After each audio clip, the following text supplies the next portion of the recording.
Hey everybody, I just recorded a super long intro, so long in fact that I decided to put it in the outro. I got you guys all up to speed with everything going on in my life, new projects, upgrades on the show, and the one main little takeaway. There's lots of exciting stuff that I covered, but I'm going ad-free with the Here We Are podcast back to the roots like I always kind of meant to do in the beginning, and I did for the first few years, and I've experimented with ads over the last few years, and I want to experiment again with not doing ads for a while and relying on Patreon, because having now been a year since I've done live touring and taken this time to explore various ways of getting crowd support and monetizing. I don't, as a consumer, I don't like ads. I'd rather pay to support people. I'd rather get the subscriptions, and I'd rather get the, everything's kind of, you almost pay per channel now on TV and everything. And I just think it's a better model than old days of getting the big cable package and then seeing commercials every few minutes, breaking up your shows. I love the idea of subscribing to specifically what you want and not having a bunch of crap peddled to you all of the time. But also, new comedy podcast coming. Gosh, so many incredible announcements, guys. So many. I hope you listen to the end, but I didn't want to blab for too long. It's kind of not fair to my guest who's maybe excited to share this with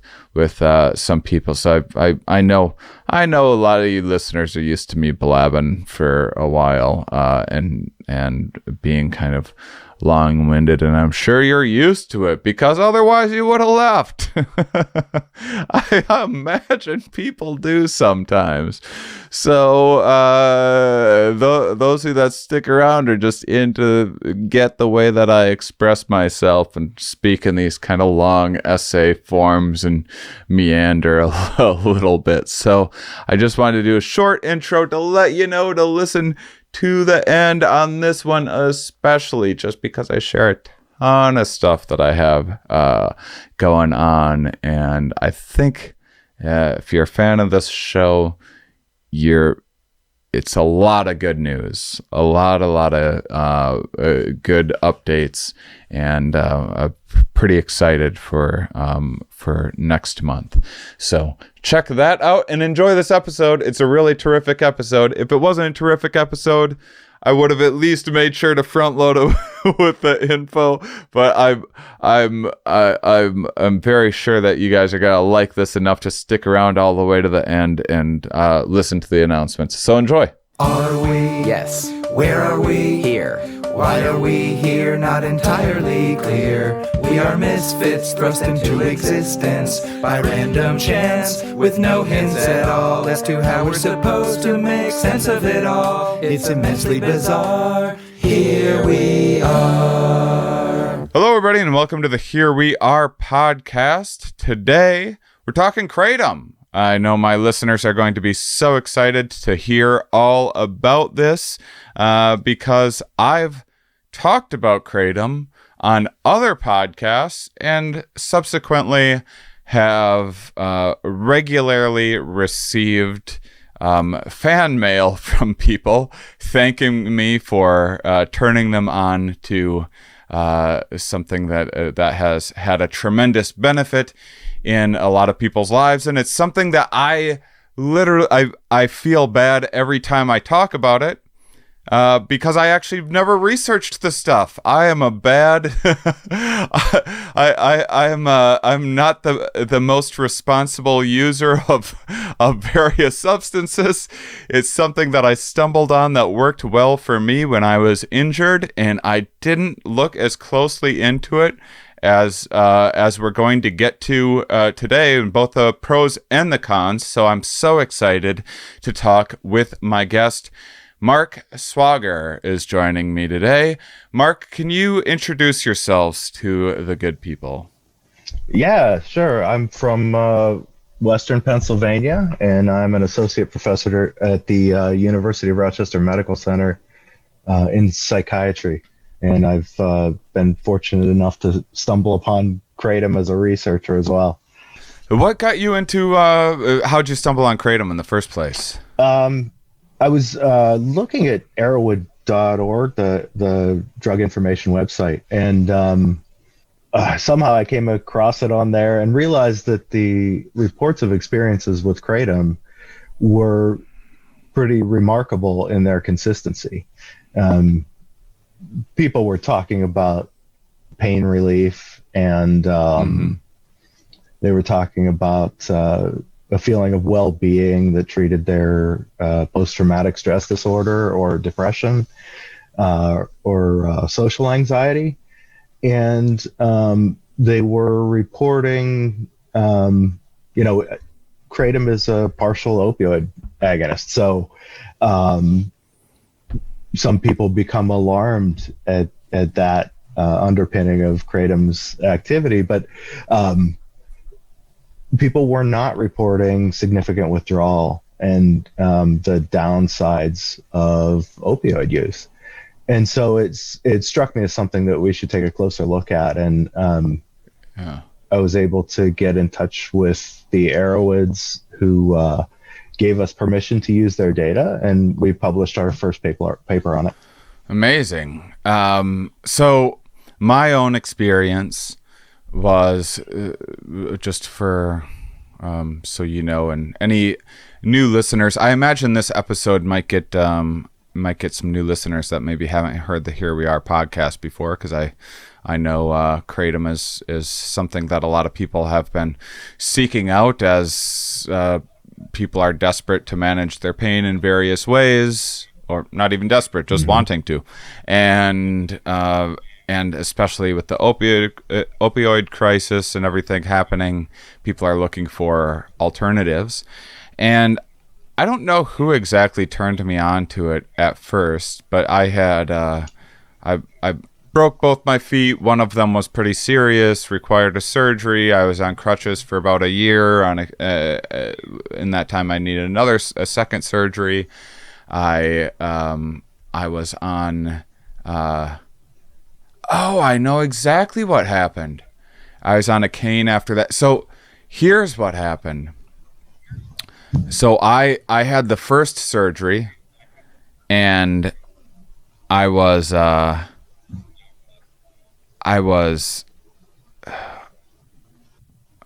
what happened again? Oh no, it was after the second surgery.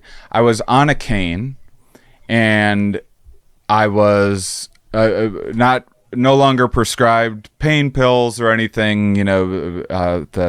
Definitely the doctors that I encountered were very reluctant to prescribe pain medications, and so much so that I actually, the first time around that I experienced pain, I got a bone infection. I started healing. I got a bone infection, started feeling pain again, like tons and tons of pain because of the bone infection. It went undiagnosed. I wasn't given anything for the pain. I mean, I imagine people come in trying to get opioids and stuff all of the time, and possibly doctors need to be on high alert for people taking advantage. And who knows, maybe I even would have taken advantage, but whatever it was, they definitely, I didn't feel heard when I was telling them about it, and late, it wasn't until I finally eventually started having fevers that they realized I had a bone infection. Had a second surgery some 9 months later or something. I'm on tour. I'm on a cane, and some days are better than others. And I was having a particularly bad day. I was in Wilmington, North Carolina, at the Dead Crow Comedy Club, and I was complaining. I think there was a comedy festival going on. I was complaining to a couple people about being in a particular amount of pain that night. And they were like, "Oh, you should go to this Kratom bar." And I was like, "What's that?" And they're like, "Oh, it's like this, people are using it to get off opiates, and it's like a natural pain pill. It's like euphoric and stuff, and it's this legal thing here." And I'm like, I'm always down to try a new drug in total honesty. And so I was like, okay, let's check it out. So this is now over a year and a half into my journey with this injury. And I had some awful tasting kratom at this bar, which didn't. I eventually used capsule form, which is so much better. But I had this first one, felt nothing. Had a second kratom tea, and started feeling like my well-being was feeling really, really good at the time. And then I ended up walking, and I'm like using my cane, and I'm like, oh my gosh, this is the best I have walked since my injury. And I was like, what is this stuff? So I did a little bit of research and asked a couple friends that knew more than I did, ordered like a sampler online, experimented with a few different strains, some different doses, and it's something that really worked with me. And then also I'll say, so people have in full disclosure, and so people know the whole story, I mean, I definitely would find myself using it just sometimes too, just because it feels lovely.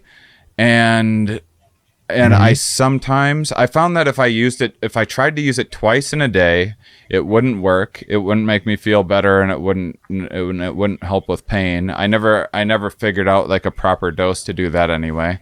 And I found that if anything, it did make me irritable, which was the only thing that was like kind of close to an opiate withdrawal type thing that I experienced. And I would say that I would go on streaks of like a week where I had a real fondness, or maybe even, I doubt it was ever more than like 2 weeks where I was definitely doing kratom every day, even if I needed it for pain or not. And it felt a little more like, I guess we call like hedonic use or something.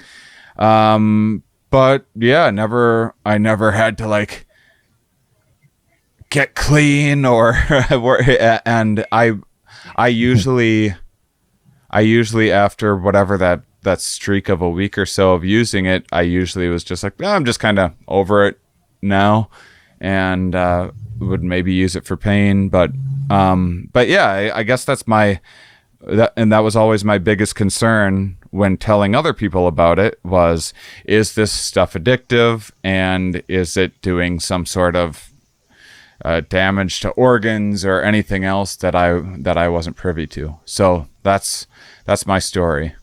That's it's a pretty common story. I mean, it's sort of what the observational literature tells us about kratom use. It's nice to hear it, talked about in such a straightforward way, where you're not apologizing for feeling good when it felt good. That's not something most of the people I talk to are somewhat apologetic for any sense of well-being, or if you say euphoria, it's almost over the top.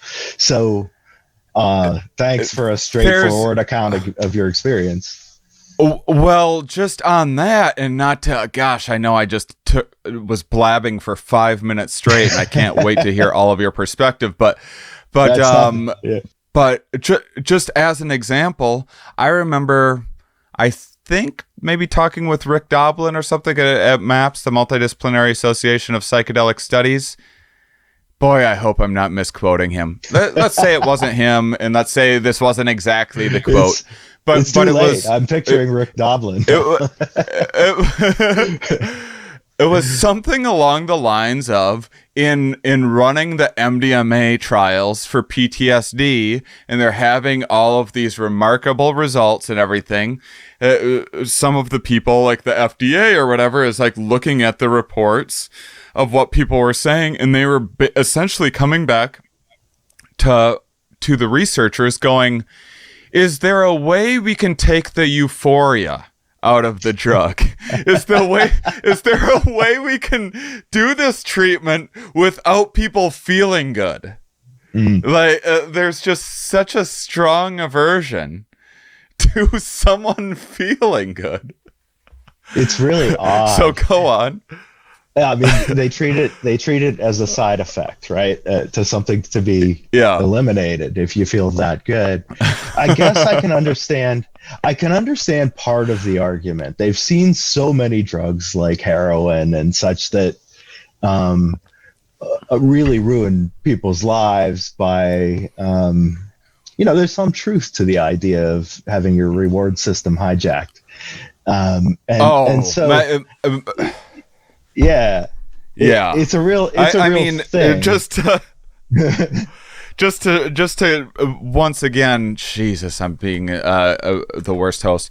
To my personal story with opiates is that I can understand how people could get themselves addicted to it, and they are absolutely I know everyone responds differently, and some people have they make people feel off or woozy or an allergic-ish reaction or whatever. And I'm a person whose brain was built to respond very positively to opiates. And my goodness, I would do an opiate and it all seemed right in the world, and I'd be I shouldn't say hyper productive, but just super productive. I remember just both of my feet broke on getting writing done and being like, man, life sure is grand, isn't it?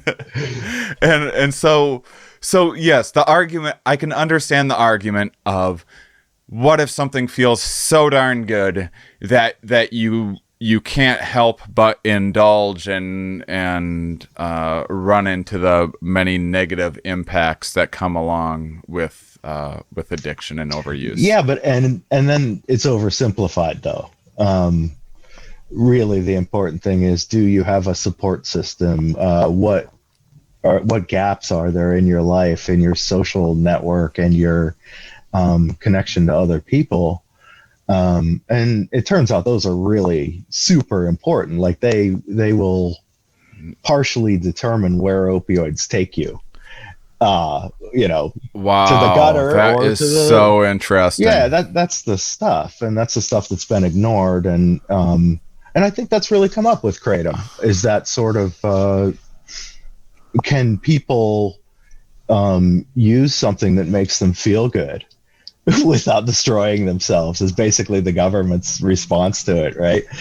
And the answer is yes. I mean, the data suggest pretty strongly through observational studies that people are using Kratom to good effect, to treat pain, to get off of opioids they perceive are harming them, and to feel better. And they're not getting, when's the last crime you heard of connected with severe kratom addiction? It's just not happening. And neither is overdose. I'm gonna go digging, and I'm gonna find some great kratom heist or something after this. I'm sure it exists. I'm glad you haven't heard it yet, though. But that's the thing, right? And also, kratom doesn't cause the sort of respiratory suppression that's killing people. So you can see why the government would want to shut down kratom use and immediately try to make it a pharmaceutical.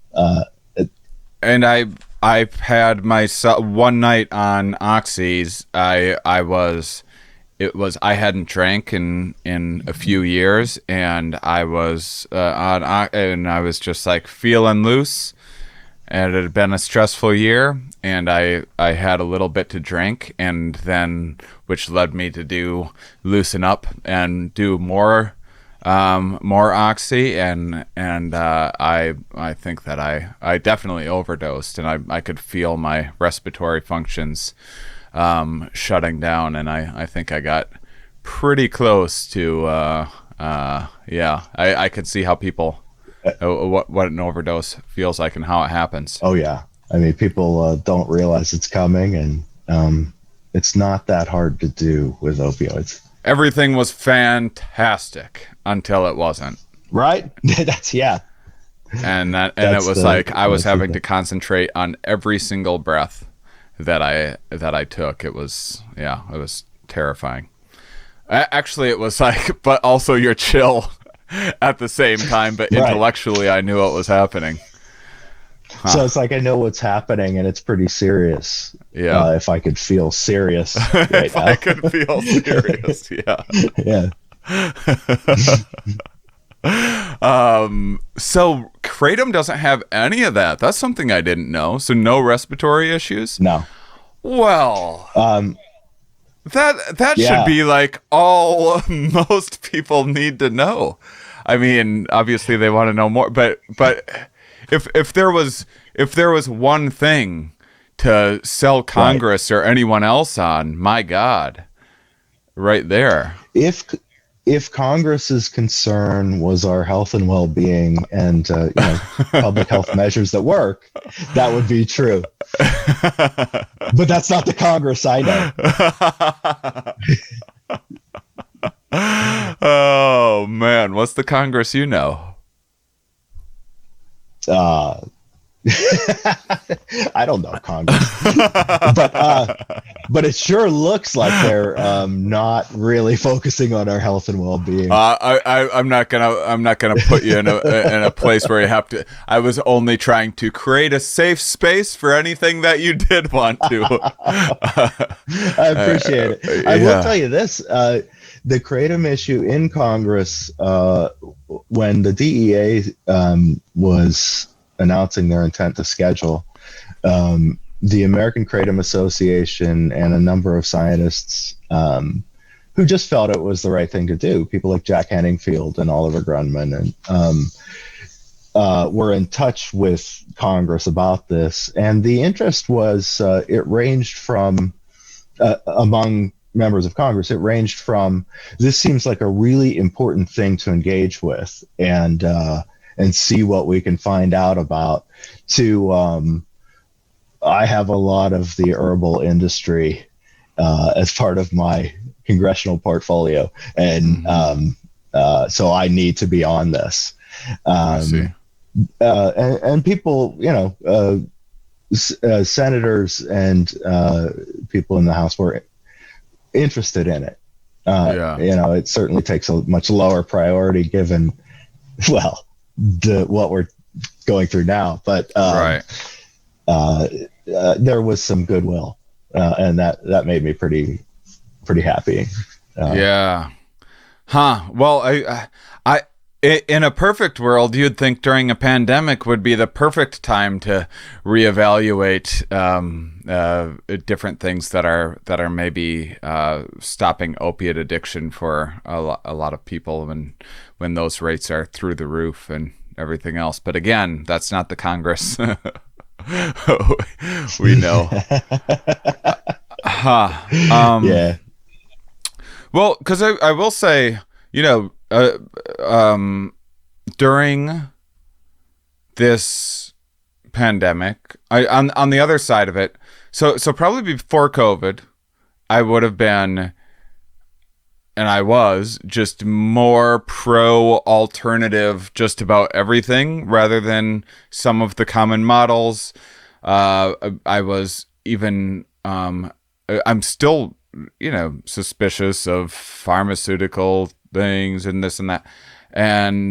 But I will say that the kind of wellness industry and the alternative medicine folks out there, boy, their biases have come raging to the surface during COVID as well. And there's a lot of rather than people positioning something like kratom or an alternative therapy or a supplement or whatever's outside of the norm, rather than saying like, hey, here's maybe something that we can add to our toolkit. There's a lot of people with a vested interest going, this is the answer. Forget all of you don't need a mask. You don't need distancing. Testing's a lie. All of this, all of pharma's out to get you. Vaccines are microchipped poison. And so if you don't subscribe to my sound bath subscription, like that's you're a fool. You're a sheeple. And so I now find myself in a pandemic being like, boy, I've never respected science and modern medicine more in my entire life. So there's both sides of kind of biases and corruption and motivated reasoning happening. That's the interesting thing about the kratom community too. I mean, you can't really suggest that they're any political affiliation. I mean, it's across the board, and nobody wants the government to mess with their kratom supply, which makes sense for people who are using something that's benefiting them, right. And yet. And they're willing to use like hashtag follow the science until it goes against exactly the science, basically. Yeah. I think it's unfortunate because I really worry that there's so much of the wellness industry that has so much to add, and people are getting so much benefit from, that are trying to position what they do as a magic bullet rather than another fantastic silver BB in the number of things that we want to throw at all of the problems in life. And so I haven't figured out exactly how to navigate that, because I'll tell you, before I was doing a psychedelic tour talking about kind of the research of psychedelic science and everything, and it was my favorite tour that I've ever put together right before COVID happened. And since that time, having like infectious disease people and stuff on my podcast, and then seeing people within the psychedelic community just attack these people for no reason with the worst arguments imaginable, because it doesn't fit their narrative exactly, which is that all of the pharmaceutical industry is evil and there's mad scientists out to ruin our lives or whatever. And it so much so that it's like it's made me averse to I've been a big advocate for all of these things for years, and now it's made me be like, I don't want anything to do with this crowd. So anyway, aren't psychedelics about opening up and seeing what's good in each sector? Yeah. I mean, so that's missing the point. It's really certainly the pharmaceutical industry has done tremendous harm, but that doesn't mean they're not going to make a vaccine that's going to save your life and improve everybody's life. So it's a mess. It is such a mess, because I mean, certainly you look at something like the opioid industry. Do you have thoughts on what the kind of current pharmaceutical approach to pain management and some of the issues with, because I mean, I do think a lot of those people have blood and lives on their hands. And I wish it was something that was part of a bigger global conversation. Do you have? Are you what are your talking thoughts on about it? sort of Like which aspect? I mean, I agree they have blood on their hands. I just don't know whether you mean the just DEA raiding doctors' offices or which part of it.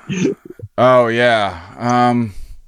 Well, that's a good question. Here I was kind of being overly generalized, and I should try to be more specific.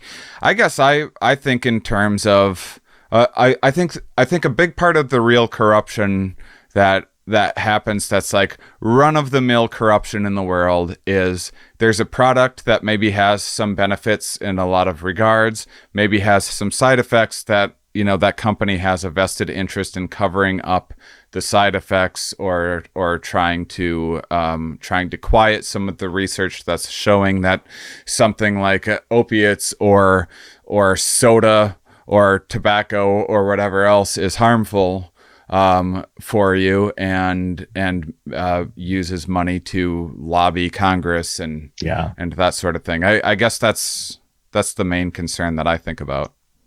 So there's definitely that. You know, most doctors in the last, I don't know, 5 years or so have become very hesitant to prescribe classical opioids when they think they will be useful, because they've been given a narrative that they're creating a bunch of people with heroin use disorder, and it's their fault. And I think most medical doctors have to pay attention to that, because that's what's being given to them. But they would rather be able to prescribe opioids in a useful way without the DEA's input. And so there's just tons of areas where institutions have blood on their hands, and there's plenty. So that's another issue that you're kind of bringing up, is a doctor might actually be more inclined to, with their knowledge and expertise, think that a certain person would benefit from more of it, but because of the many things that have gone wrong with overdoses and everything else, maybe be more reluctant than need be, and then that's creating other issues of people trying to manage their pain in other ways because they aren't getting it appropriately from their doctor, because their doctor is reluctant to get sued or whatever else. And it goes to absurd lengths. I mean, patients are, they're and I'm talking about pain patients now, they're drug tested regularly. And you can imagine what that does to any kind of trusting therapeutic relationship. They are made to fill out contracts where they'll consume a certain amount of gabapentin in order to make sure that they really need the opioids. It's just madness. And you can tell. I mean, I'm not always looking for some sort of conspiracy. I don't. I'm relatively evidence-based, but the whole thing stinks. It's, Yeah.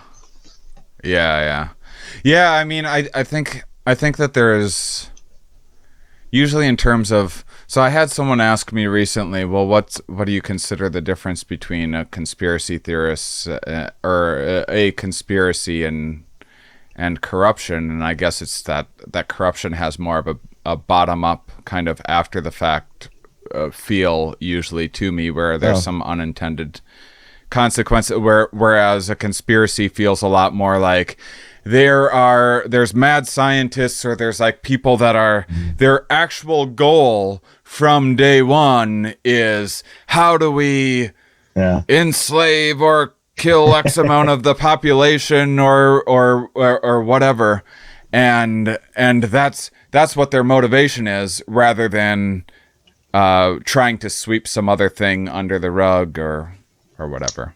Yeah, I like that distinction. Yeah. So in terms of some of the corruption that you that you see going on out there? Is there anything that that you are more concerned about than anything else? I'm mostly concerned about the clinical aspects of it. And that extends to, like, so if we're talking about kratom, for instance, I mean, this was a remarkable story of people discovering something that helped them before the government took enough note to use that plant for its own purposes. And so by the time the DEA had announced their intent to schedule, people were like, no, I mean, this is not right. This is not how we think of our government acting. I'm in pain and I'm treating it with this thing. And you know, people were willing to take the risk of taking something that we don't know the long-term and subtle effects of. So, but they were also willing to speak out when the government said, "Hey, we're gonna take that away from you." And I'm sure there was a plan for it. I don't have any information about what that plan was, but there's no way that the FDA was putting out all the junk science they were without some motivation that had nothing to do with public health. So what is the history of kratom? Well, it's a plant that's been used for centuries in Southeastern Asia. People use it in low doses to give themselves energy. It's been linked to labor in that way, you know, in the same way that we use coffee. And then people use higher doses to affect their mood. And there's a percentage of people who use kratom who will develop some sort of habitual use, whether you would call that dependence or not. Depends on, I think, the degree to which their behavior is determined by the plant and their interaction with it. So it's you know, centuries of use, and there's no record of anybody dying from it. Is the, you know, that's my take home from my research, is that didn't become a thing until kratom got to the West. Well, how is this for some junk science? I'll just say anecdotally, if I didn't get myself hooked on kratom, it must not be that addictive. Because I've abused about everything under the sun, and certainly gave myself every opportunity to get hooked on kratom, and it never even felt like anything that came anywhere near approaching that. See, that's the thing. That's what the research is showing us.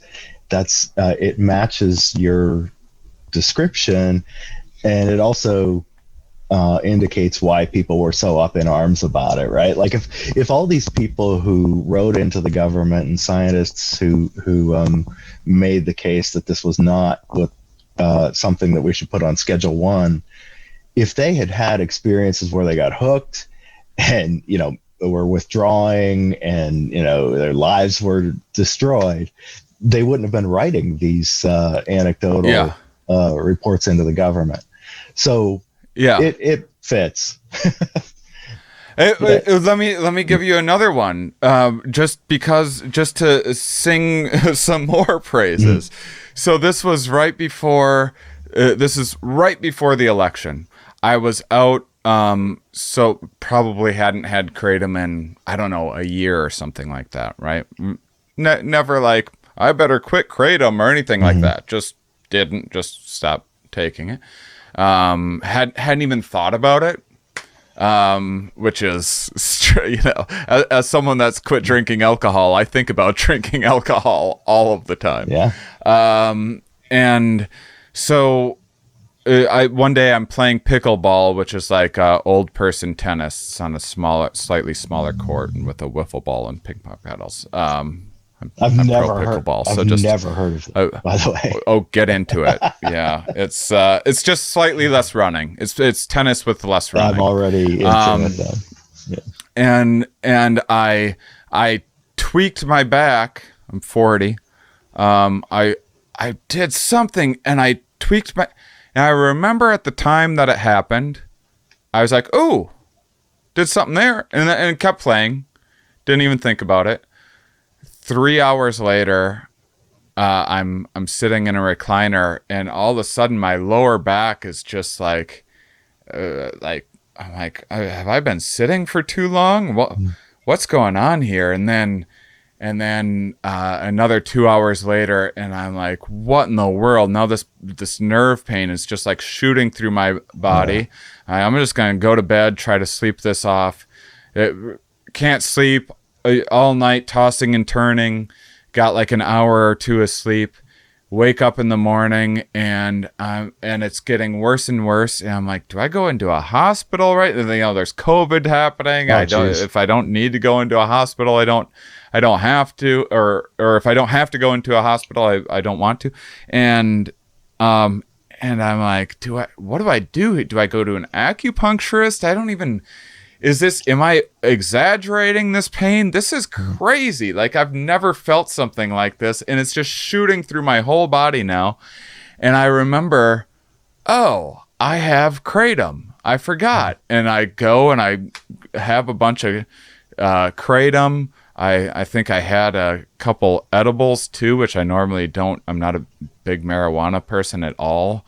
That's like a three times a year thing where I'll smoke weed for a week or something like that. I'll go on a little, but anyway, I just threw everything that I had, whatever I could think of. I think I found some gabapentin that I had as expired for all I know from whatever back from my injury that I never used.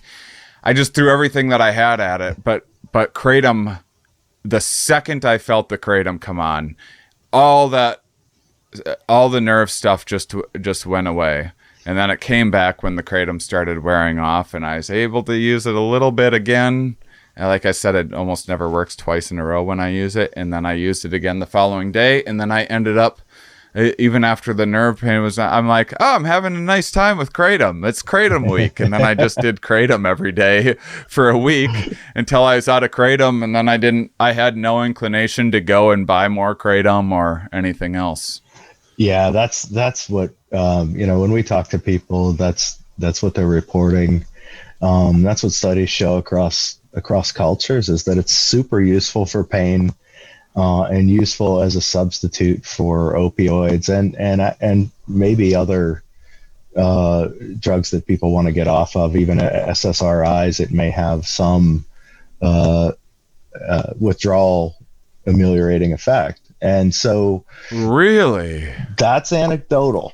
That's more. So how do people evaluate that evidence? It's really tough. Right. But people have reported that, and so I think that's an area for kratom research. I think certainly long-term effects are an area for kratom research, but that's a different kind of research. It's we really need clinical trials, and that's going to take some time, I think. Well, what is going on right now in terms of kratom research? What's happening out there? What do you see on the way? What are people advocating for? That's a good question. A lot of people are advocating for clinical trials, and I think that Christopher McCurdy at University of Florida, I apologize for not knowing exactly where he's at with that, but I think he got some funding to do trials. Whether that's with humans or not, I'm not sure. And that's kind of important. So the observational literature that exists suggests, it's so consistent across cultures and across studies that, we kind of feel like we know the big effects. We know that it's useful for pain and sometimes mood, and for substitution for heroin and decreasing opioid withdrawal effects, at least as far as people are reporting. and they're reporting it so consistently that it would be amazing to me if the trials didn't show that it worked better than placebo. But we do need those trials for a lot of doctors to feel confident that what they're prescribing is safe and effective. Whereas people will just buy it off the internet and find out whether it's safe or effective for them. And there's some potential benefit in that, and there's some risk. And so that's where we are. And I think it's moving slowly because it's not, pharma companies, as far as I know, aren't funding this research. I could be wrong, but at some point I think they will. Is there any reason for pharma not to get in on this? And I mean, why isn't there some big pharma company jumping at the chance? Is it like sure. Impossible to patent, or is there like something that makes it just less economically viable than current pain? Last time I talked about this, I got an email from a lawyer, so I don't want to talk about it too much. Thanks for mentioning that, and please only like mention or say the things that you're comfortable with. All right, I'll do another question. No, but I'm saying that to say this. I don't know much about it, so if I actually did know anything, it would be a much more difficult thing. I just don't have much information. I see. So what is known kind of scientific? So that's amazing to hear that there's so much kind of anecdotal, seemingly, I don't know, consensus evidence. Those words can be tricky, I guess. Decent evidence. Yeah. It's decent evidence. I mean, basically the difference is, and I like to talk about this because this is kind of important for people to understand what they're reading in the papers and things like that. If people read papers, the evidence is through people, right? So observational or social scientists like myself can talk to people and say, what was your experience with kratom? And find out scientifically that their reports match the reports of people halfway across the world and aren't due to invalid measures of what they're talking about. So we can say with certainty that people are reporting that they find this effective. But we don't have clinical trials so that we can say it's effective. I just don't have any reason to doubt that it's, that the people are reporting. Right. It's a fact. Is there? I don't think there's much reason to doubt it. What do the negative anecdotes say, or even like I said, I mean I can clearly remember times that I was so irritable I kind of embarrassed myself, like with my girlfriend at the time or whatever, and like snapped. It was like just uncharacteristically dickish for no reason one evening. Was it sort of a kratom related withdrawal thing, or? I think so. It was actually pretty reliable if I tried to do it twice or like 3 times in a day or something like that. It was like the second dose didn't get me there, and if anything just felt like it made me irritable and maybe sometimes, if I remember right, a little bit headachy. There are reports of headaches, irritability. There are certainly nausea, maybe the most frequently reported side effect. So there are some downsides, and certainly people get into trouble with it. Your experience is very, it's pretty representative of what we're assessing, but you get this small percentage of people who feel like they can't stop using it. And so it is something to keep an eye on, but it's certainly not something to make illegal and create a black market for when it's not killing people. Especially when there's confounds, like sometimes when someone finds something that, and like there's a lot of other things going on in their life, and they have like this one thing that's working for them, Yes, that they're holding on to. Like someone needs to do their like yoga practice or their like OCD thing each day, or the world's like falling apart. And it might just be the case that in certain individuals, it's kratom is that one kind of linchpin that's holding them together in a kind of fragile system. That's sort of what people are saying. They're saying, I've got 2-3 comorbid conditions and I'm trying to treat them, and this is really for people who don't feel comfortable in the medical system and have had bad experiences with doctors maybe, and who are trying to treat themselves. And there's a whole discussion to be had about whether to do that or not, but we can't deny that they're treating themselves and they're reporting that it's effective. That's just the truth.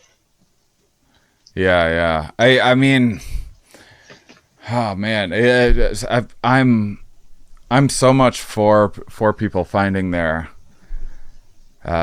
because life is so infinitely complex, and a doctor can't like insert their consciousness inside of another person and feel the pain that they're feeling or whatever else, and know exactly what's going to work for every single individual, and know every single cause of every of the zillion medical things that you have to spend 16 years studying to even have a hope of knowing a sliver of it. And so it is, it's part of, people do need to take some individual responsibility for their health too, and listen to their body and whatnot. It's tough if you want to find out that what you just said is true. Go into your doctor and say psilocybin is my ally, and see what they say to you.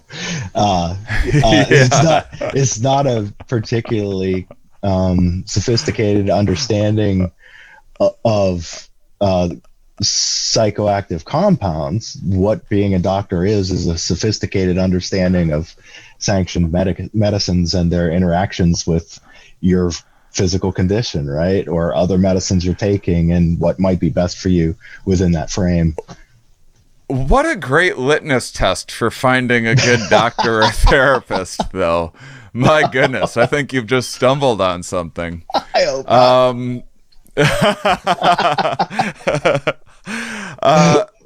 Here's something. I definitely would caution people away from mixing alcohol with kratom.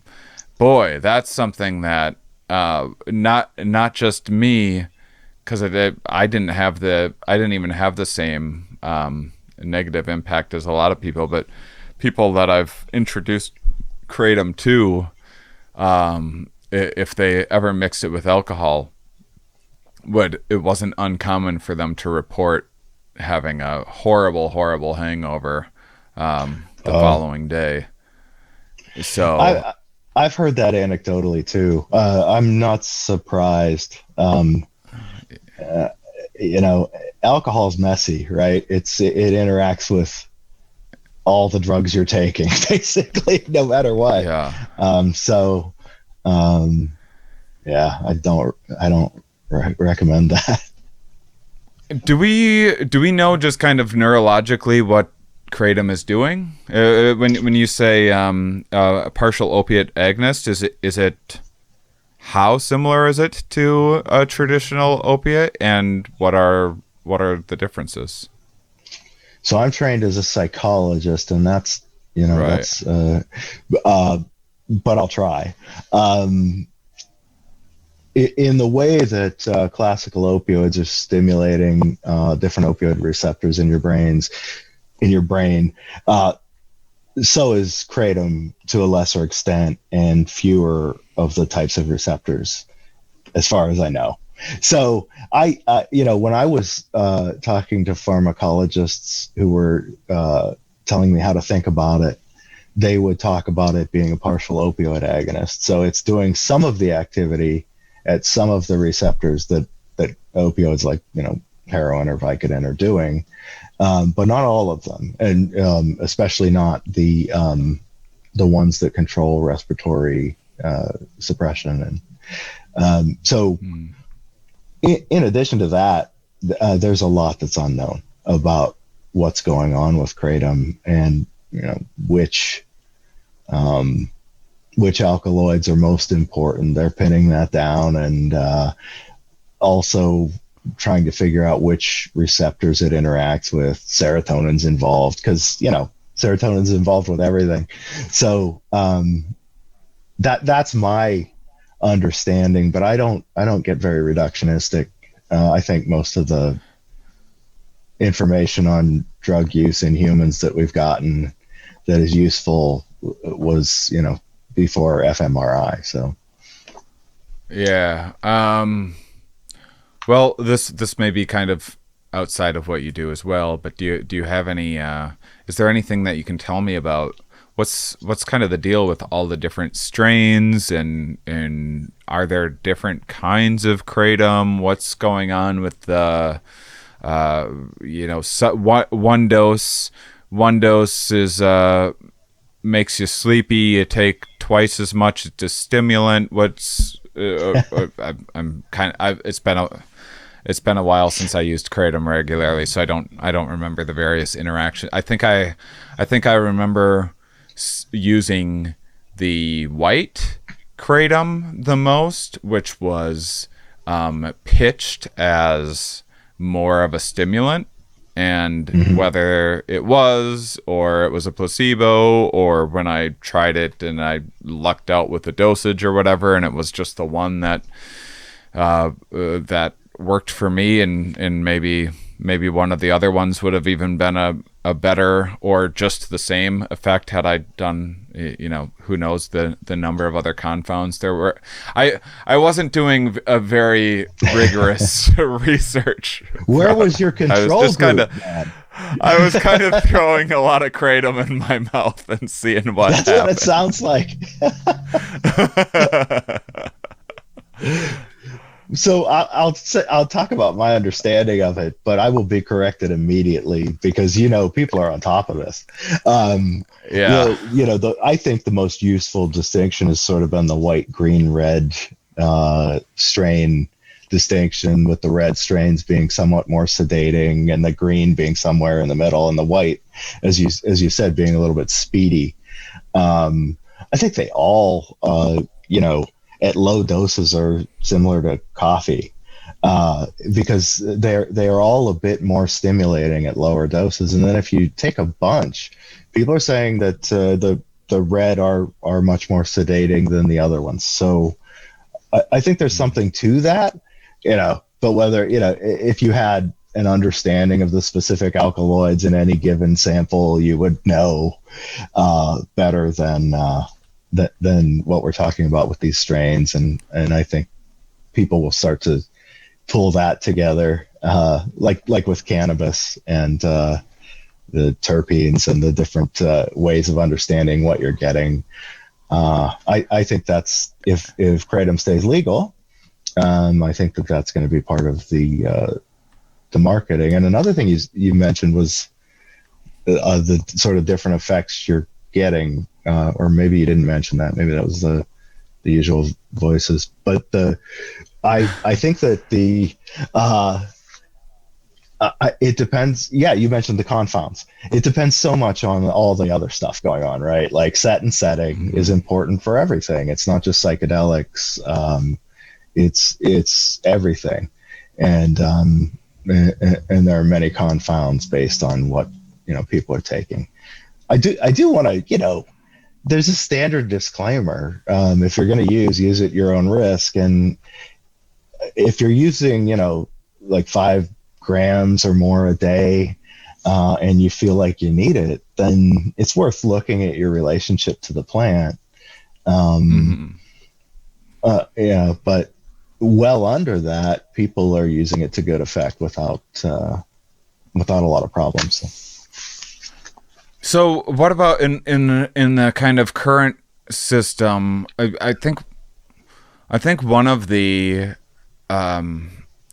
wonderful things that that pharmaceuticals could eventually provide and don't at the moment, and there's plenty of reason for caution and suspicion and everything else, but having kind of more of a standardized dosing, and even with you say in terms of marijuana having the ability to eventually design the experience a little bit more and know exactly, beyond like, this one makes you relaxed, this one is like if you want to be a little more toward the productive side, and then it's like, okay, do you also want to feel jovial, or is this one does this one make you a little more creative, and isolating if these things are actually doing this stuff or what? But it seems like, certainly with marijuana, there's been some headway there. It's my limited understanding, that the jury's out on just how accurate a lot of those and certainly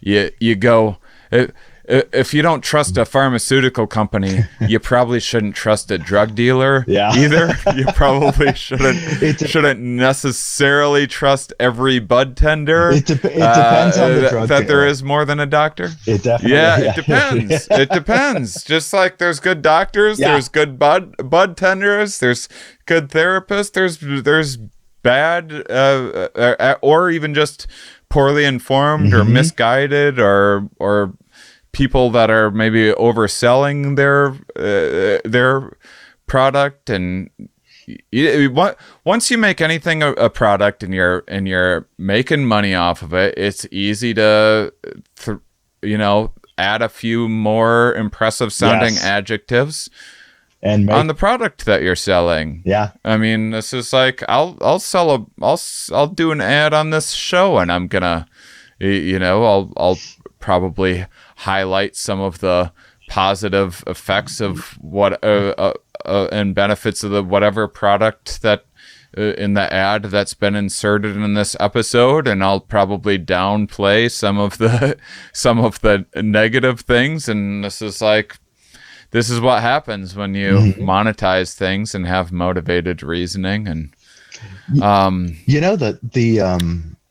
the cannabis thing is so interesting to me, because I don't know that much about cannabis. I didn't grow up in a culture where I learned much, but I did do criminal justice research, and so I talked to a lot of people who were getting repeated charges for just cannabis possession, and then I had a girlfriend from Portland, and would go out to Portland and walk into these shops where they've got this stuff, basically broken down by who are you and what do you want? We can give you your strain.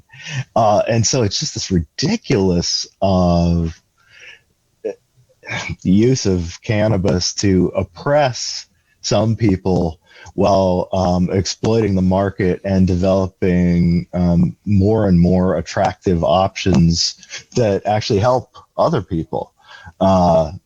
So there's a lot of political work to be done on that, but I guess everybody knows. Yeah. Hey, speaking of kind of head shops and whatnot, right now you go and get Kratom and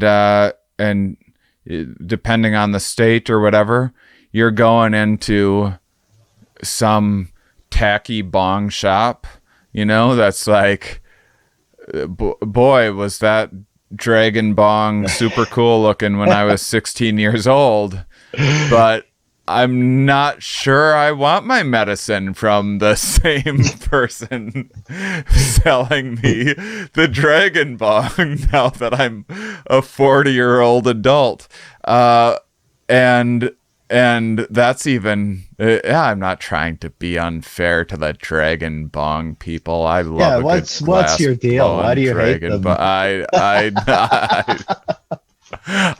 Well, maybe love you just don't good want to get your art medication from them, frankly. Yeah. And so it's it's. I'll say this: I don't blame people for having a little bit of a lack of trust when if you're going into get medicine from a place covered in black lights. And I no judgment here. I say put black lights in the doctor's office. I'm going to get a physical. Throw a laser light show. I want my physicals to come with the laser light show from here on out. Don't we all? That's great. But I wouldn't blame people for being a little judgmental. And even more than that, you have some rundown gas station, and now this is some person that knows as much about the Snickers bar that they're selling you as they do the Kratom. Mm-hmm. What do you have any opinion on good options for people in the current scenario? I myself have I don't remember the name of the site that I used off the top of my head. It's been like 2 or 3 years since I've ordered Kratom, but it is going online. To me, it seems like even with, this is one of the appeals with even like the dark web or something, with doing things that are like illegal, where at least with there's like customer reviews. Yes. That you can go and see that other people have. I trust that a lot more than, old druggy Steve down the street trying to tell me about how great his Molly is and how it's the purest stuff that he's ever got through, and you got to try this. And so to me, if I had to guess, I would say, if someone asked me for advice, one, don't write me asking for drug advice, because I won't give you any. Happens all the time. I won't respond to you. I don't feel comfortable with it.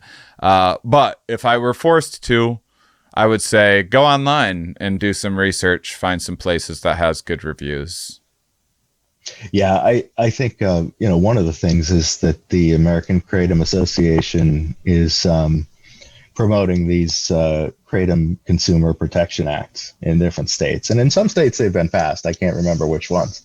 But I think one component of that is, or at least certainly one component people should be looking for, is do the manufacturers of their product use good manufacturing practices?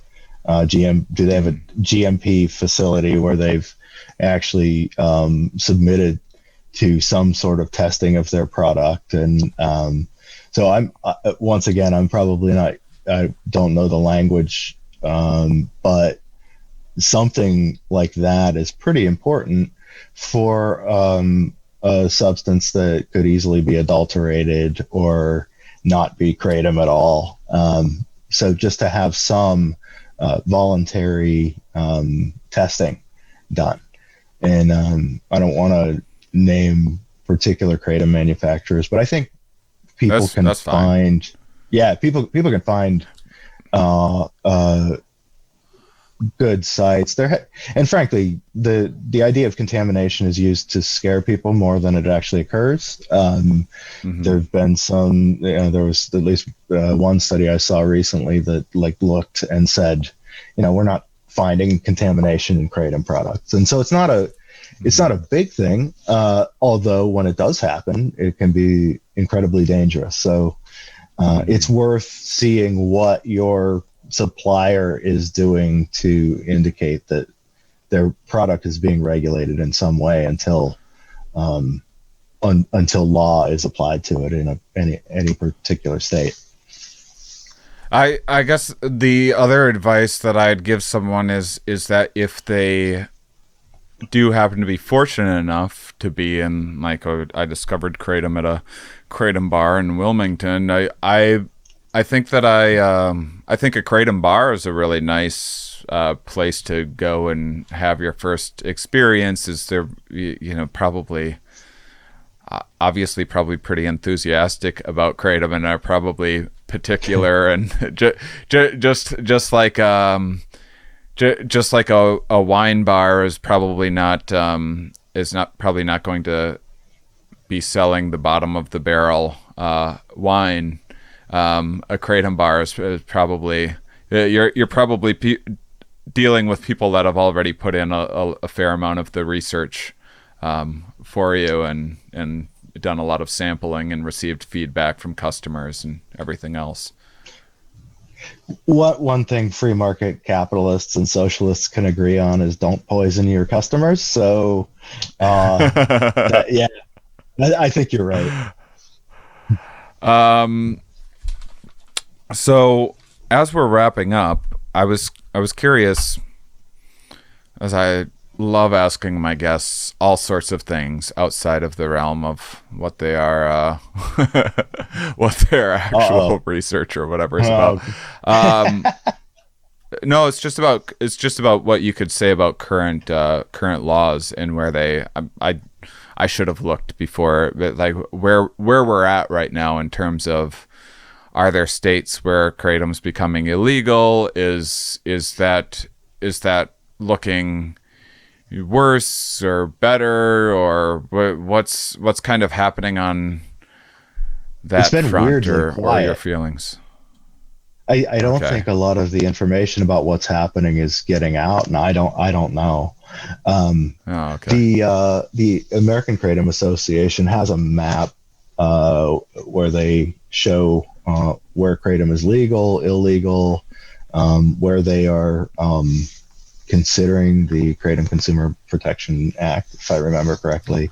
So you can get pretty up-to-date information from there. But I haven't heard much lately because our country's, we've got a coup going on. And so people stop paying as much attention to kratom. Yeah. Well, we'll see. I'm still hopeful that that Donald Trump will finally get his day in the Supreme Court. People will finally see that our hero has been wronged. It's inevitable. It's funny. This will come out. Hopefully, by the time this will come out, all of that stuff will be, that man will have been removed from the White House, but we'll see. I went to look at your papers last night that you sent me. A lot of people go to look at my papers. It's tough to really look at them, though. I couldn't open them. Couldn't open the files. See? I wanted to email. I wanted to email you. That's what everybody says about my research. Ask you, and then it was couldn't open the files. Most common comment on my research: couldn't open the files. I'm happy to resend them. Yeah, please do. But this was just a general conversation about kratom, which I appreciate you joining me for. But I want to direct people because I can assure you there's going to be a lot of people listening that are super interested and want to know more. Oh, good. Could you, tell people, direct people to where they can go to find your research? And could you maybe give us, because I know I only have you for like another 5 minutes. Could you maybe run down just give us some abstracts kind of some of the work that you've been doing with kratom? Sure. Thank you for that. So there's a 2018 paper that I wrote with Zach Walsh. We were just trying to compile all the existing information on kratom use in mental health.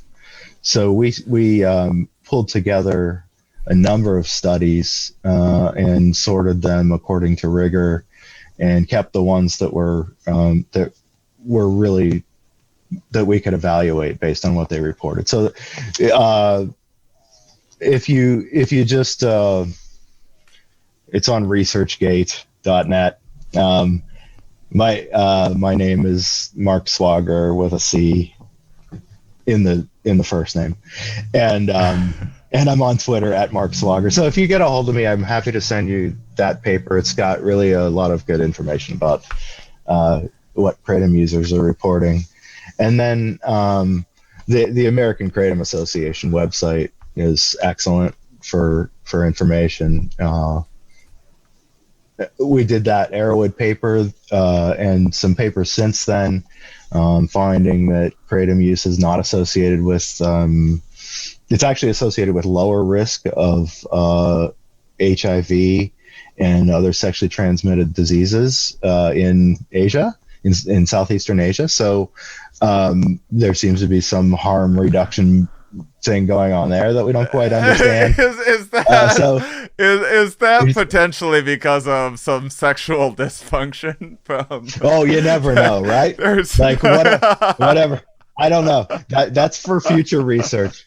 Well, I know from I don't recall from Kratom, but regular opiates certainly impair some sexual functions. I think we speculated that it was due to that might be a very positive reframing of erectile dysfunction. People with erectile dysfunction have lower rates of STDs. See, now you're thinking like a scientist. I don't mean to mock confounds, but we're having fun. No, I think that's a very important area for future research, and is erectile dysfunction and Kratom. But I don't know anything about it. So I think it's worth looking into. It might be just the opposite for all we know. Well, anecdotal evidence goes both ways on just about everything. So right, yeah, ups and downs. Ups and downs. So, speaking of the meta-analysis or whatever that you did going through all of those studies, I want to. Here's what that's awesome that you compiled the best ones, but did you compile any of the worst ones? Those are the ones that I want to have. Were there any doozies out there that were like, oof? You have to look at. Well, there's a doozy. Yeah. There's one that's regularly cited for all of the psychotic stuff, right? Like, I think there's enough research that's been done to indicate that Kratom does not cause. We have no evidence to indicate that Kratom has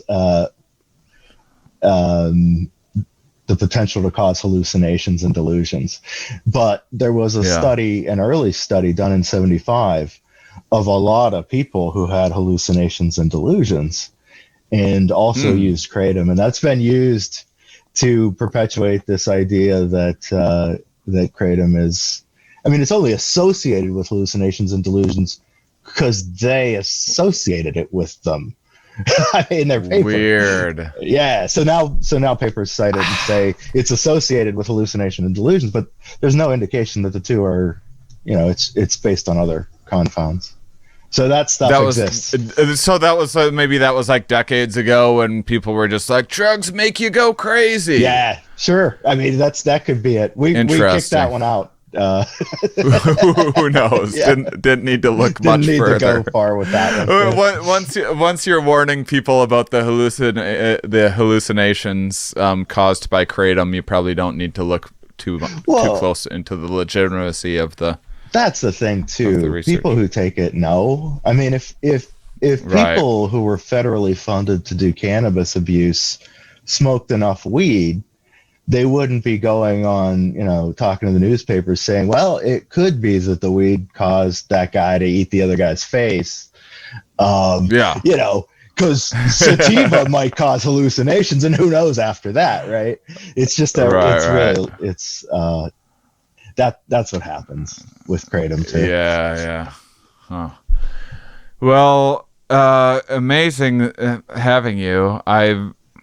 I mean, boy, this was, I was almost, I have to say, going into this, Oh God, I was almost hoping that you were going to give me more cause for caution than you have, because I sometimes worry that I'm like a little overly evangelical about kratom, and I'd like to consider myself to be a somewhat cautious when kind of being prescriptive to others, not necessarily in my own use. And this has been pretty validating in that I am no longer, I was, the concern was I would maybe have you on and be like, ooh, whoops, maybe I shouldn't have told people that I'd had good benefit. If you would have came on and been like, well, here's this thing that you didn't know about that's causing all sorts of problems. But after talking with you, I feel as good about kratom as I ever have, and I hope that more research continues to happen, and even more importantly, I hope more people hear about it. Now talking with you, I'm like, boy, I want more people to get the word out there and potentially explored, at least in terms of just doing their own research online and looking into it if it's if pain management is something that they're struggling with. So thank you, Marc, for joining me. This has been a really terrific conversation. I've really enjoyed it. Thanks so much for having me. Yeah, and thank you, listener, for being such wonderful, curious people. We'll talk with you next week. Here we are. Thanks for listening, everybody. And now you get to hear what was supposed to be the intro. Well, it sounds a little weird now because it was meant to be an intro, but now it's just chock full of information. So we put it in the end. I hope you enjoy it. Those of you that listen all the way to the end, you are, of course, my favorites. Welcome to the Here We Are podcast, everybody. I wanted to give you guys a little bit of an update on a bunch of things before we get started. We're going to be talking about kratom today. It's a really, really, really terrific episode. I think you're going to like it quite a bit. I actually asked some fans on Discord for so if you follow me on if you support me on Patreon and you have access to my Discord and can chat with other Here We Are fans on there, and Discord is super cool, a way of being in a troll-free zone and also selecting the categories of things that interest you. So rather everything like blah in one timeline, and there's a category for, say, politics. So if you hate politics, you never click on that section. If you love politics, you go on that section and chat with people. Same with people sharing their art or mental health stuff or psychedelics, or just chats about the show. And it's really cool. And so it's kind of a way of separating and checking in on the topics that you're interested in, but also keeping it kind of within that community. And the paywall keeps trolls out and has people people have more of an invested interest, and it's kind of a special place for the people in there. And people have been making a lot of friends and stuff in there as well. And so I got this guest, Marc Swogger. I asked fans for someone who would be good to talk about kratom with, and they were right. Marc is really, really cool, and we had a terrific conversation. And so before we get to that, I wanted to just share a couple things that are going on. And one, thank you for the Patreon support. So I've added game nights every other week, and now adding a group overshare, I'm calling it, every other week. Just a group chat, skipping past small talk, which makes me uncomfortable and socially awkward, and just getting right into the nitty gritty of just how life is actually going. People sharing kind of how the pandemic's treating them, or just the things that they have, various things that they have going on in their life. And so just did the first one of those, and that was really fun. And super interesting to connect with people. And I've missed hanging out with people after shows, but also you don't always get to pick the kind of environment after shows. And sometimes in clubs, it's like people that caught their first comedy show, and which is fine. Everyone needs to start somewhere. If you've never been to a comedy show before, I hope that you do, and that's possible again. But there's, sometimes there's dopes that want to tell you stupid street jokes or whatever. They're just trying to connect, and I'm sure they mean well, but it can be super awkward sometimes. But then I have these really in-depth conversations with people after shows, philosophical conversations, just conversations about, just real stuff. And I really miss that. And so it was a way of putting the banner on the conversation of, like, we did a couple minutes of small talk so everyone could say hi and get to find out where they're from. And then we got into having real conversations. Super cool. So the couple things that we got going on, that I have going on, is I'm starting a comedy podcast. So I'll now have 2 podcasts. I've needed a comedy podcast for some time, but with touring all of the time, it didn't really make sense for me. And I was just like so burnt out on comedy all of the time because I was touring. I was doing so many shows every single week.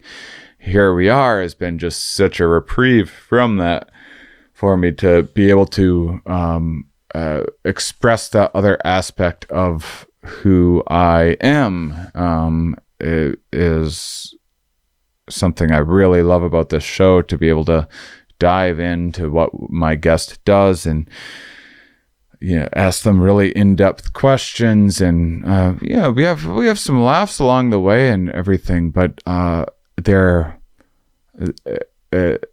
don't force it, and I don't ever want to make my guests feel uncomfortable, but I just don't like forcing the laughs that aren't there, or trying too hard to make something funny.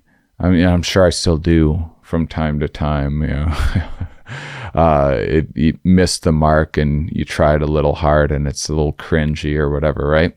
And here we are. It's been such a great way for me to just completely, I've always built it as a science podcast.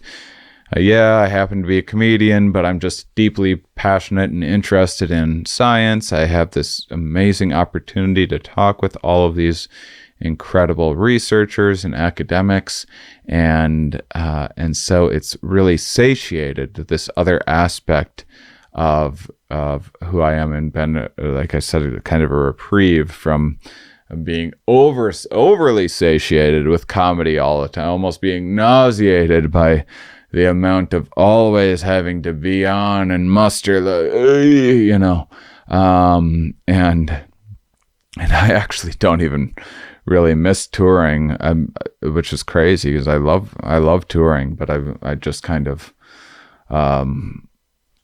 accepted the pandemic for what it is, and I don't spend a lot of time yearning for the parallel universe of what could be, or I avoid it as much as I can anyway. But I'm now starting a comedy podcast, which I've been working on several different ideas of a comedy podcast for a while now. And I mean, even even before COVID, I'd liked the idea of it, but I was never in one place for long enough. And so it would have meant just kind of recording it on the road. And I'd considered that. And then since COVID, I started last fall. I recorded several episodes of a kind of tweaking a few different versions of a few things, and liked everything and was having fun. In the beginning of COVID, I did as well. I had so basically in 2020, I recorded at least 5 episodes of 2 different podcasts to try out and experiment with, and spent a fair amount of time figuring out what they're going to be and booking guests and seeing how they went, and ultimately just didn't feel quite strong enough to. There's sometimes there's just a moment when you know something's the right perfect fit, and nothing was the perfect fit. And then in January, I started kind of organically. I went to be on 𝕊𝕦𝕤𝕤𝕪's podcast. He used to edit Here We Are. He's a fantastic artist. He's a hilarious comedian. We've been working together for years. And within that, just organically in the conversation, which you'll eventually get to hear, we just decided that we should be doing a podcast together, and we started recording episodes, and man, it's going really, really well, and it's super, super, super entertaining. I've been doing enough podcasting over the last over a decade to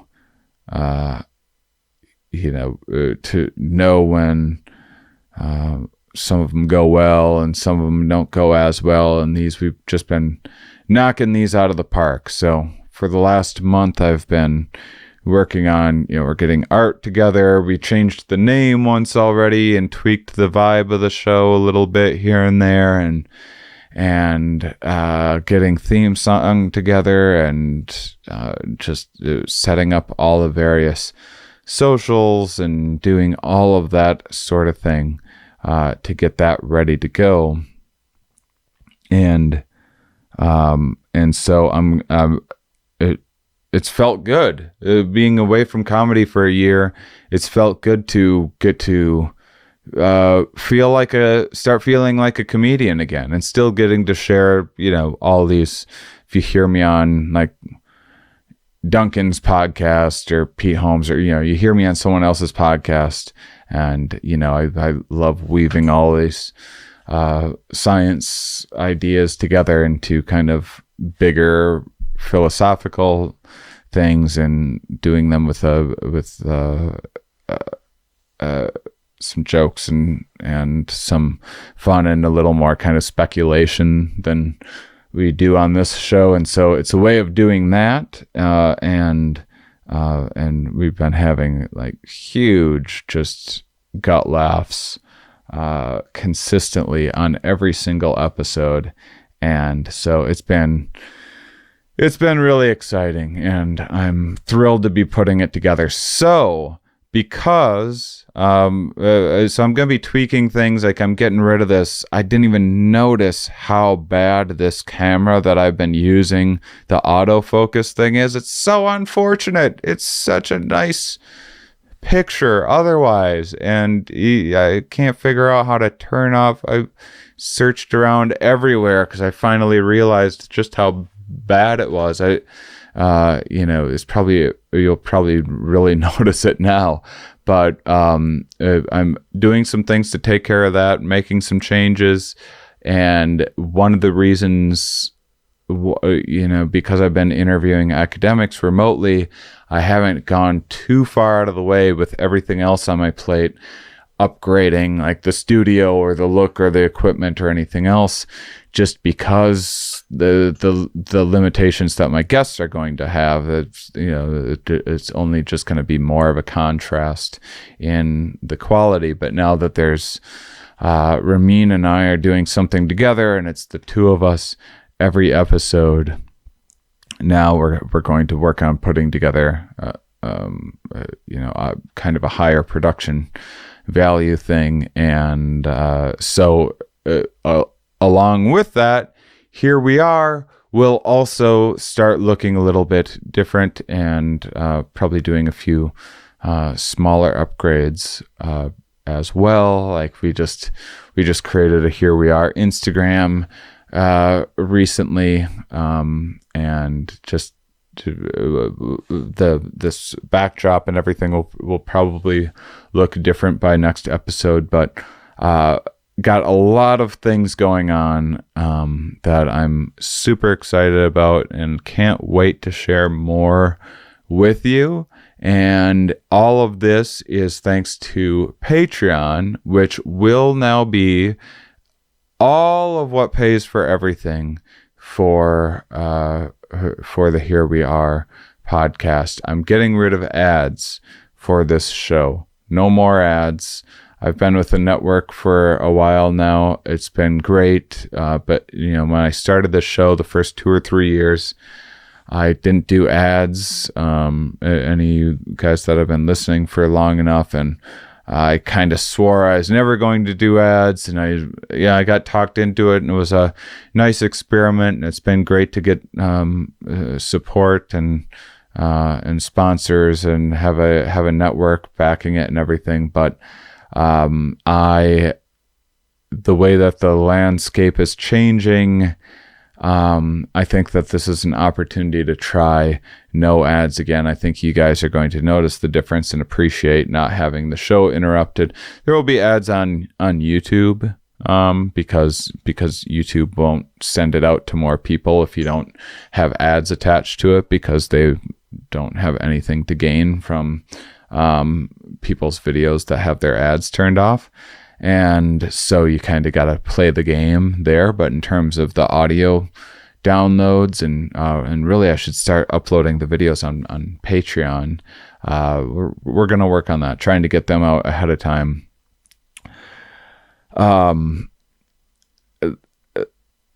It's I think that I'm interested in, if anything in the future, I want to explore maybe going with a subscription model if I can't make enough money from Patreon to meet my costs.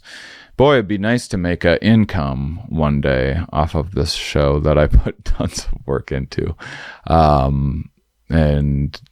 But we'll see.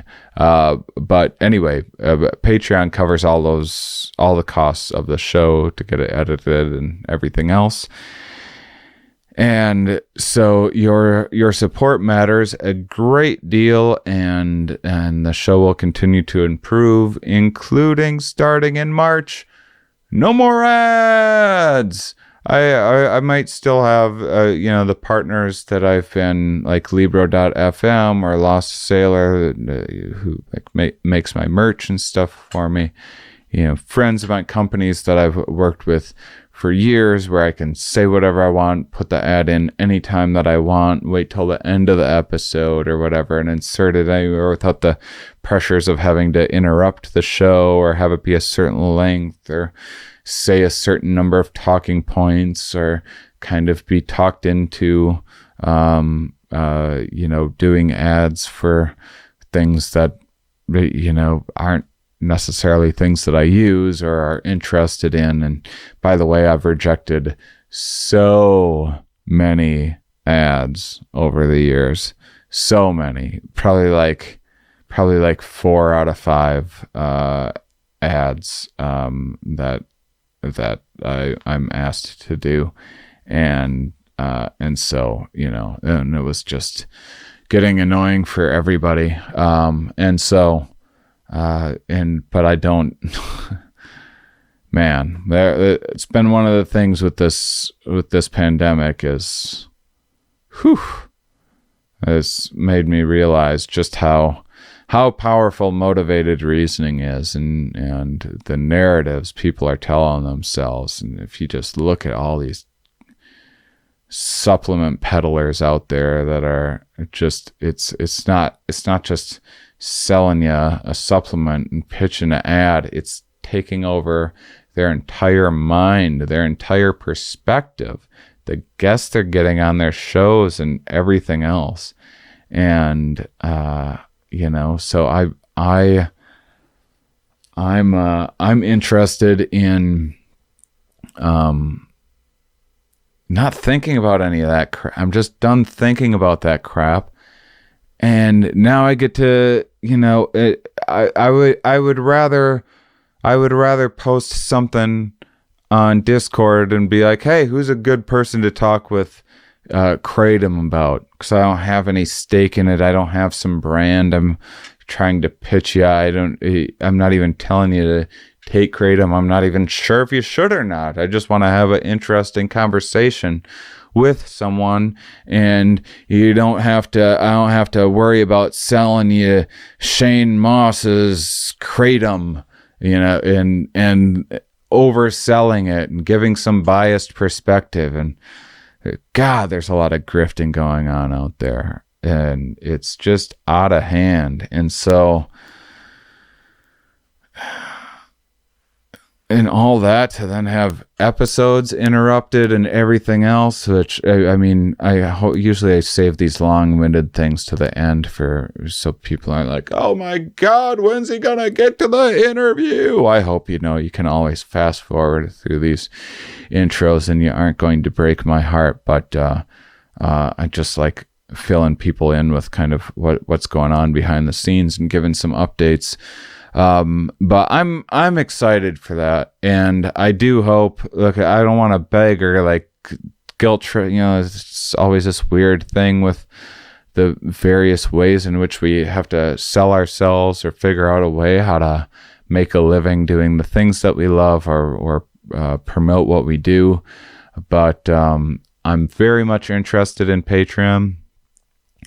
I like the way it's been shaping up. If those of you that follow me on it have seen, I've been experimenting and doing more shows and adding more things over the last 6 months, but even especially this year.